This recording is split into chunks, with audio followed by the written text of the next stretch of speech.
Hello everyone. ఇప్పుడు మనం పెనుమాక గ్రామం, తాడేపల్లి మండలం, అమరావతిలో కొలువై ఉన్న శ్రీ వైష్ణవ మహాదివ్యక్షేత్రం గురించి చూద్దాం. ఆ క్షేత్రాన్ని 3 అంతస్తుల్లో నిర్మించారు. ఆ క్షేత్రానికి క్షేత్రపాలకుడిగా శ్రీ కార్యసిద్ధి హనుమాన్ స్వామి ఉంటారు. తరువాత 1000 సెంటీమీటర్లు ఉన్న శ్రీ రామానుజాచార్య విగ్రహం ప్రతిష్ఠించబడింది. ఈ క్షేత్రంలో మొదటి అంతస్తులో శ్రీ కళ్యాణ వెంకటేశ్వర స్వామి వారి దేవాలయం, 2వ అంతస్తులో పరమపదనాథ స్వామి దేవాలయం, 3వ అంతస్తులో రంగనాథ స్వామి వారి దేవాలయం ఉంది. ఈ దేవాలయంలో పైన 2వ అంతస్తులో 54 దివ్య దేశముల, 3వ అంతస్తు నందు 54 దివ్య దేశముల్లో వెరిసి 108 దివ్య దేశాల విగ్రహమూర్తులు నిర్మించారు. ఈ క్షేత్రంలో 365 రోజుల అఖండ శ్రీ హనుమాన్ చాలీసా పారాయణం జరుగుతుంది.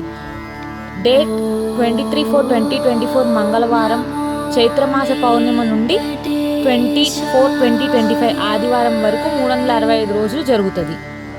దేవాలయం నందు జరుగుతున్న అభివృద్ధి పనుల్లో ప్రతి వ్యక్తి భాగస్వామ్యం ఉండాలనే సదుద్దేశంతో కోటి ఇటుకల మహాయజ్ఞం జరుగుతుంది.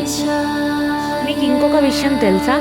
ఇది 1000 సెంటీమీటర్ల రామానుజాచార్యుల విగ్రహం ఎందుకు ప్రతిష్ఠించారంటే, ఆ మహనీయులు భూమిపై అవతరించి 1000 సంవత్సరాలయ్యింది. అందుకు 1000 సెంటీమీటర్లున్న విగ్రహాన్ని నిర్మించారు ఇక్కడ.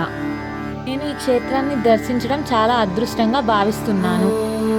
మీరు కూడా ఈ క్షేత్రాన్ని దర్శించి తరించండి. ఓం నమో వెంకటేశాయ.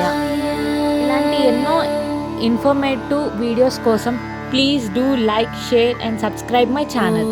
Thank you guys. ఓం నమో వెంకటేశాయ.